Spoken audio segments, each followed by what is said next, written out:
चलिए, तो आज की क्लास में हम लोग फॉरफीचर एंड री इशू से रिलेटेड क्वेश्चन को फिर से सॉल्व करेंगे। ये क्वेश्चन कह रहा है कि ओम लिमिटेड इशू 10,000 इक्विटी शेयर। यहाँ इशू से स्टार्ट किया। अभी आप इन लोगों को नहीं लगेगा और आप लोगों को तो और लगेगा कि क्या बता रहे हैं, लेकिन हम लोग पहले ही पढ़ लिए इशू ऑफ शेयर कैपिटल। पढ़ाई हुआ कि इशू ऑफ शेयर कैपिटल का पढ़ाई हो चुका है। तो ओम लिमिटेड एक कंपनी है, वो कितना शेयर इशू किया है? 10,000 इक्विटी शेयर ऑफ ₹10 ईच। एक शेयर का जो प्राइस है वो ₹10 ईच है। तो ओम लिमिटेड 10,000 इक्विटी शेयर क्यों इशू किया? क्यों 10 रुपये मांग रहा है शेयर का? क्योंकि उसको पूंजी चाहिए। क्या चाहिए?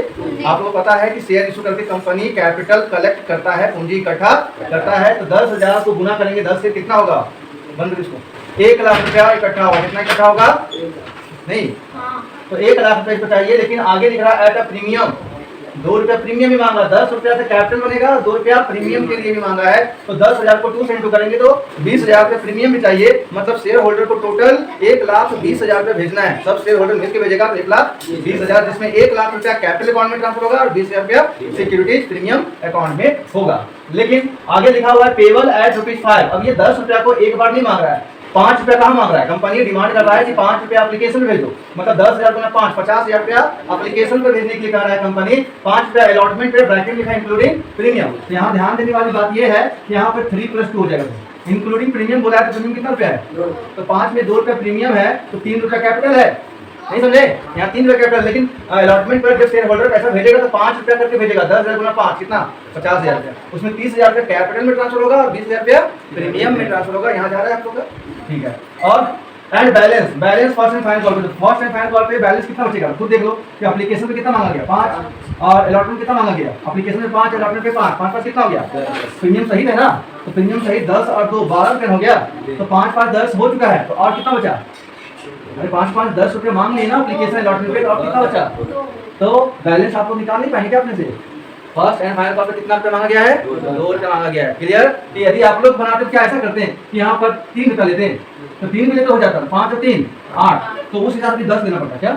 तो 10 में 8 गया तो 2, तो बैलेंस कितना होता है ना? तो फर्स्ट एंड फाइनल कॉल पे 2 रुपया मांगा गया। ठीक है। अब हुआ क्या? यहाँ पर कहानी सही चल रहा था, लेकिन एक मुकेश नाम का लड़का नहीं बोलेंगे, शेयर होल्डर मुकेश, मुकेश, इसके पास कितना शेयर था? 1,000 शेयर था। कुड नॉट पे, नहीं दिया, कुड नॉट पे first and final call. 1,000 share खरीदा था, 2 रुपया होता है 1,000 गुना 2, 2,000 रुपये इसको देना था ना। फर्स्ट एंड फाइनल कॉल पे नहीं दिया। आपको पता है नहीं देने पे क्या करता है कंपनी? क्या करता है कंपनी? कह रहा है कुड नॉट पे first and final call and his share were forfeited. तो 1,000 शेयर क्या हो गया? फॉरफिट हो गया, जब्त हो रहा है। ठीक है।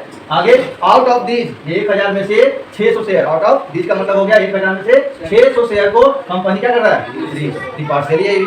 और रीइशू कितना किया? रेट तो 10 था, किया कितना पे? ये प्रीमियम का रीइशू हुआ। किसपे हुआ? प्रीमियम का रीइशू हुआ। तो fully paid up, give journal entry. तो यहाँ पर ऐसा ही लिखा है कि give journal entry for forfeiture and reissue. यदि ऐसा लिखता give journal entry for forfeiture and reissue तो 3 एंट्री करते हैं हम फिर से, लेकिन यहाँ खाली जर्नल एंट्री बोला है तो शुरू से अंत तक करना होगा। शुरू से अंत का मतलब एप्लीकेशन का 2 एंट्री करना होगा, अलॉटमेंट का 2 एंट्री करना होगा, फर्स्ट एंड फाइनल का 2 एंट्री होता है। आप लोग यहाँ पे वीडियो देख लिए थे एंट्री वाला? देखे हैं सच में? तो देखने में 2 एंट्री सबका होता है। तो 2 या 6 एंट्री और बाकी 3 एंट्री इधर 9 एंट्री करना। कितना? 9 एंट्री करना है। समय 10 मिनट में बाद तो हो जाएगा। हम बता दें? कोई दिक्कत? जनरल एंट्री कॉलम नहीं अनलॉक करेंगे, टाइम लग जाएगा उसमें। General entry in the books of और लिखना आपका काम है, घर जाकर फेयर करके रखिए। आगे बढ़ते हैं। चलिए, सबसे पहले एंट्री किसका होगा? एप्लीकेशन का। एप्लीकेशन का आप सबको याद होगा, पहला एंट्री होता है बैंक। और आप लोग नया पढ़ रहे हैं तो आप भी सुन लो कि बैंक ऑन डेबिट इसलिए होता है इसमें क्योंकि एप्लीकेशन पे शेयर होल्डर पैसा खुद भेजता है, कंपनी को मांगना नहीं पड़ता है। तो bank account debit to equity लिखा हुआ है कहीं? हाँ, इक्विटी लिख के चलना होगा। तो हम शॉर्ट में लिखेंगे इक्विटी। ठीक है। शॉर्ट में bank on debit to equity, share भी शॉर्ट में लिखेंगे, एप्लीकेशन भी हम शॉर्ट में, यहाँ फुल फॉर्म लिखा हुआ है, लेकिन एग्जाम में शॉर्ट फॉर्म नहीं, ना टेस्ट में शॉर्ट फॉर्म। हम अभी लिख सकते हैं equity share application account. Amount कितना? तो 5 रुपया। 5 लिख दें? नहीं, यहाँ से गुना करेंगे। 10,000 का इशू है तो 10,000 को 5 से गुना करेंगे तो 50,000। ये क्वेश्चन हम खास कर इससे लिखिए कि आप लोग को समझ में आएगा। शुरू लगे हम लोग इससे पहले ये लोग जो पढ़िए ना, क्या पढ़े हैं ये लोग ये सब पढ़ लिए पहले से। ठीक है, वो भी सीख जाएगा। 50,000 हो गया। कोई दिक्कत? यहाँ नरेशन क्या होता है आपको पता है?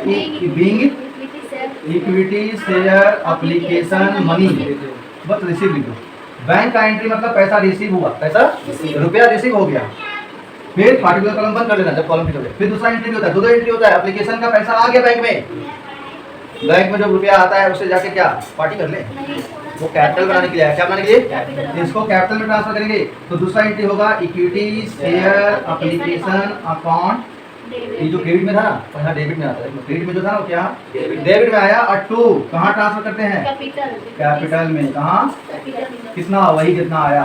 कि जाके होटल में पार्टी कर लें? नहीं कर सकते पार्टी आप, ये पैसा शेयर होल्डर का है, आप नहीं यूज कर सकते। Being equity share application money, यहाँ ट्रांसफर लिखते हैं। क्या लिखते हैं? Transfer to equity share capital account. कितना टफ लग रहा है बताइए? हो गया एक किस फर्स्ट इंस्टॉलमेंट एप्लीकेशन है उसका दोनों एंट्री कर दिए। नेक्स्ट क्या है? अलॉटमेंट। अलॉटमेंट का लेकिन पहला एंट्री बैंक का, ये हम वीडियो में बोले हैं, आज फिर बोल रहे हैं। अब अलॉटमेंट का पहला एंट्री बैंक का क्यों नहीं होता है? क्योंकि कंपनी पहले मैसेज करता है शेयर होल्डर को कि आपका टाइम हो गया देने का, दीजिए। तो जैसे ही मैसेज भेजता है ना, वैसे ही एंट्री करता है, तो उसमें क्या पैसा आ जाता है? तो इसलिए उसका एंट्री बैंक का दूसरा में होता है। पहले मैसेज किए, मांगे, उसका एंट्री करेंगे इस टाइप का एंट्री। ये जो सेकंड एंट्री है ना, वो फर्स्ट एंट्री होता है। क्या लिखे हुए हैं? इक्विटी शेयर, खाली एप्लीकेशन मत लिखना। क्या लिखना? अलॉटमेंट लिखना। या तो रट्टा मारो एंट्री को, या समझा रहे समझो। Equity share allotment account debit to same ही है ना, तब खाली एप्लीकेशन जहाँ अलॉटमेंट, कोई टफ नहीं है, याद नहीं करना है, समझना है खाली। और यहाँ प्रीमियम भी है। क्या है? और प्रीमियम यहीं आता है बैंक का एंट्री में, और खाली प्रीमियम नहीं लिखना है, सिक्योरिटीज प्रीमियम में। अब बोलेंगे प्रीमियम क्रेडिट पे क्यों रखा है? कल बताए थे, कैपिटल और प्रीमियम दोनों लायबिलिटीज है। और लायबिलिटी का रूल होता है बढ़ेगा तो क्रेडिट में, बढ़ेगा तो बढ़ ही रहा है ना। चलिए अमाउंट कैसे दिखाएंगे? तो देखिए ना, 3 रुपया, 5 रुपया अलॉटमेंट लिखा हुआ था ना, उसमें 3 रुपया आपका कैपिटल का है, 2 रुपया क्योंकि यहाँ लिखा हुआ था इंक्लूडिंग। इंक्लूडिंग मतलब क्या? शामिल है, प्रीमियम शामिल है। 5 रुपया प्रीमियम क्या है? तो 3 रुपया कैपिटल के सामने दिखाओ और 2 रुपया। तो सच में 3 में 2 दिखा क्या? नहीं, बल्कि 10,000 से गुना करके, तो 10 किया, नहीं समझे? 10 गुना, और दोनों 2 मतलब क्रेडिट है, जोड़ के कितना होगा? तो 50,000 इससे गुना करते हैं 5 से, तो 50,000 होता कि नहीं? अब इसका नरेशन क्या होता है? इसका नरेशन होता है being equity share allotment money due. अभी पैसा आया नहीं है, अभी ड्यू है। ड्यू मतलब अभी दिया नहीं है, देगा। अब किसका एंट्री करेंगे? इसी का, अलॉटमेंट का बैंक का एंट्री। अब रिसीव होगा। अब क्या होगा? तो अब लिखो bank account debit to equity share allotment. तो जो ये शेयर होल्डर मुकेश, वो किस पे बाकी रखा है? फर्स्ट एंड फाइनल कॉल पे ना, अलॉटमेंट बाकी नहीं रखा है। तो यहाँ पूरा रुपया आएगा। कितना रुपया चाहिए था? 50,000। पूरा 50,000 रुपया मिलेगा, 1 रुपया भी बाकी नहीं रहेगा। हो गया इसका भी। अब पारी किसका है? फर्स्ट एंड फाइनल कॉल का। इसका भी कितना एंट्री? 2 एंट्री इसका करेंगे ना, हाँ या ना? और फर्स्ट एंड फाइनल कॉल का भी कहानी सेम है, किसके जैसा सेम है? अलॉटमेंट जैसा। अलॉटमेंट एंट्री देखिए, पहला ऐसा होता है, दूसरा बैंक का होता है, फर्स्ट एंड फाइनल कॉल का वही होगा। क्या लिखेंगे? वो इक्विटी लिखा है, क्या लिखोगे? इक्विटी। शेयर लिखा है, क्या लिखोगे? शेयर। बस अलॉटमेंट मत लिखना। क्या लिखेंगे? First and. कई बच्चे कंफ्यूज हो जाते हैं, sir first and final call एक साथ है कि अलग अलग है? तो यहाँ पर एक साथ है, यहाँ पर एक साथ है। तो equity share first and final call account debit to, वही नीचे वही रहेगा, equity share capital, equity share capital. बोले सर प्रीमियम यहाँ दिखा रहे हैं? नहीं, प्रीमियम इस पे है क्या?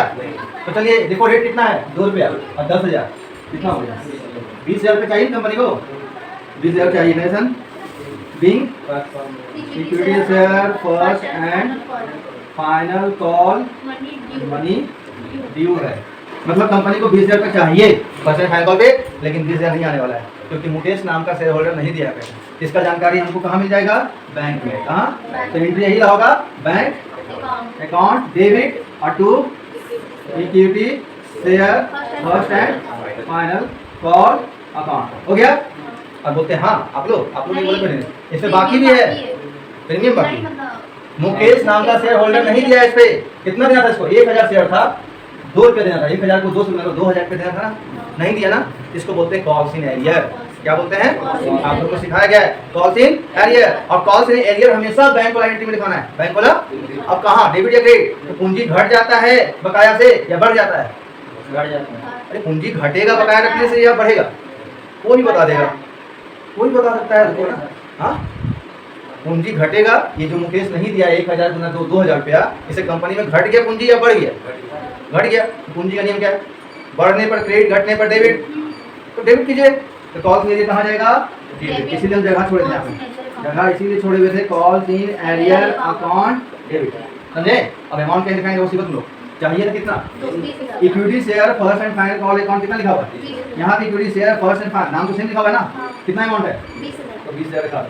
बोलेंगे बाकी कितना है, तो देख लो क्वेश्चन में मुकेश नाम का एक लड़का है, 1000 शेयर है, 2 रुपया नहीं दिया, मतलब 1000 गुना 2 2000। ये है 2, मतलब क्रेडिट में ये है डेबिट, दोनों प्लस माइनस होता है ना, डेबिट का क्रेडिट। हाँ। तो 20,000 में 2000 नहीं दिया, तो बैंक में कितना रुपया आया? 18,000। Narration being equity share first and final call money receive तो हो गया, लेकिन आगे पढ़ेंगे रिसीव एक्सेप्ट कितना?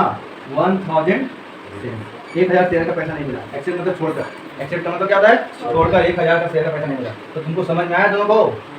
नहीं। हम बोलेंगे ऐसे 100% में 10% आया समझ में, 20%, 30, 40, 50, 60, 70, 80, 90, 100 कितना? 10, 20, 30, 40 कितना? वीडियो जो है कितने मिनट आ रहा है, ठीक है? अपना वीडियो स्टॉप करके नोट कर लेना। ऐसे तो तुम लोग खासकर देखना ही मत वीडियो, खाली क्वेश्चन देखना और वीडियो स्टॉप कर देना, खुद से बनाना। और जब ना बने, ऐसे ना बने तो हो ही सकता है, लेकिन तब प्ले करना, ठीक है? अब किसका एंट्री? For feature. अब आ गया पारी किसका? तो फॉर फीचर का पहला फॉर फीचर का एंट्री क्या होता है आपको पता है? इक्विटी लगानी ना, इक्विटी शेयर कैपिटल अकाउंट, तो इक्विटी लगाते हैं ना, equity share for feature account. और जिसपे बाकी है, किसपे बाकी है? यानी किसपे बाकी है? ग्रुप हो जाते हैं फर्स्ट एंड, वही लिखेंगे ना। चलिए अब नरेशन नहीं लिखेंगे, नरेशन पिछले क्वेश्चन बताए, पिछले क्वेश्चन में नरेशन बताए हैं, कर लेना। अमाउंट कैसे बढ़ाना है सिखा चुके हैं। फॉर फीचर शेयर कौन है यहाँ पर? 1000 से मल्टीप्लाई करेंगे, यहाँ पर और यहाँ पर, सब जगह आसान क्या है अमाउंट करना। इसमें नहीं है। कितना रुपये इसमें बाकी रखा है? 2 रुपये ना, कितना हुआ? वहाँ भी देख सकता है 2000 बाकी था, 2002। अच्छा 10 रुपया में 2 रुपया नहीं दिया, कितना रुपया दे दिया? तो फॉर फीचर सामने उतने ही लिखाएंगे, कितना? 8000। 8 तो कितना हो गया? और डायरेक्टली 10 से कहाँ आता है? 10 गुना कर दो, कोई दिक्कत है? नहीं, ऐसा लिख लेना, लेकिन बोल दे रहे हैं कि बीइंग कितना? 1000 equity share forfeited for non payment on first and final, लिख लेना। दूसरा एंट्री रीस हुआ, रीस किस पे हुआ देखना है, और कितना हुआ? आउट ऑफ दिस 600 शेयर रीस हुआ कितना पे? 11 पे, प्रीमियम पे रीस हुआ है। तो आपको पहले एट पार ला एंट्री याद है ना रीस का? Bank account debit to equity share capital नहीं लिखे क्या? इक्विटी लिखते हैं, ये तो कॉमन एंट्री ना, ये तो याद हो गया। Bank account debit to share capital account हमेशा होता है। डिस्काउंट है तो डेबिट में फॉर लिखना, प्रीमियम है तो क्रेडिट में सिक्योरिटीज प्रीमियम अकाउंट। बताइए रीसू कितना शेयर से हुआ है? 600, सब जगह 600 से इंटू करना है ना।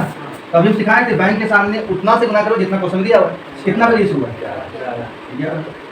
6600 रुपये अकाउंट में आ गया, कितना? और कैपिटल के सामने रेट से गुना करना। रेट कितना है? रेट मतलब एक शेयर का कीमत कितना है, उसी से हमेशा करना। कितना हो गया? 6000। और प्रीमियम आपको पता है 1 रुपया है, तो हो गया बराबर। देखो 6600 डेबिट में और क्रेडिट में दोनों मिला के 6600। नरेशन यहाँ भी जानते हो कि being 600 share reissue at premium हो जाएगा। नरेशन बोल दिए हैं। और लास्ट एंट्री क्या होगा? तो फॉर फ्यूचर का पैसा ट्रांसफर करेंगे, equity share for future account debit to समझ गए कैपिटल रिजर्व अकाउंट। नरेशन भी जानते हैं आप लोग। बस यहाँ अमाउंट क्या करें, यहाँ जो फॉर फ्यूचर है, यहाँ फॉर फ्यूचर है, यहाँ फॉर फ्यूचर है, डिस्काउंट पे हुआ था नहीं, हाँ बोला। तो ये फॉर फ्यूचर डायरेक्टली यहाँ लिखा दें कि अलग अलग शेयर है, इसलिए निकालना पड़ेगा। और सेम शेयर रहता तो यहाँ भी 1000 शेयर रहता है, यहाँ भी तो जानते हो सीधा 8000 दिखाते हैं। घटाने के लिए कुछ है ही नहीं। सुने एक्स्ट्रा चीज बता रहे, भूल मत जाना। तो अब मेरे पास जगह नहीं है तो हम वर्किंग नोट कर दें, इसको मिटा देते हैं। फिर से वही तरीका, क्या वर्किंग नोट में क्या करने वाले हैं? एक साइड लिखेंगे फॉर फ्यूचर शेयर, एक साइड लिखेंगे फॉर फ्यूचर अमाउंट। पता है फॉर फ्यूचर शेयर 1000 शेयर का है, और 1000 शेयर का फॉर फ्यूचर अमाउंट कितना है? 8000 है ना।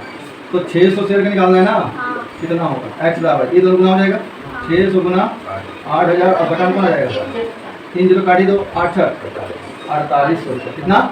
अब घटाने के लिए डिस्काउंट है इसमें, क्या डिस्काउंट पर इशू है? नहीं ना, तो पूरा 4800 बच गया ना। क्लियर? चलिए तो नोट कर लेना, अभी नोट करने की जरूरत नहीं है, ठीक है? कल के क्लास में फिर इसको पढ़ेंगे, कुछ एक्स्ट्रा क्वेश्चन और खत्म करेंगे चैप्टर को, ठीक है? 18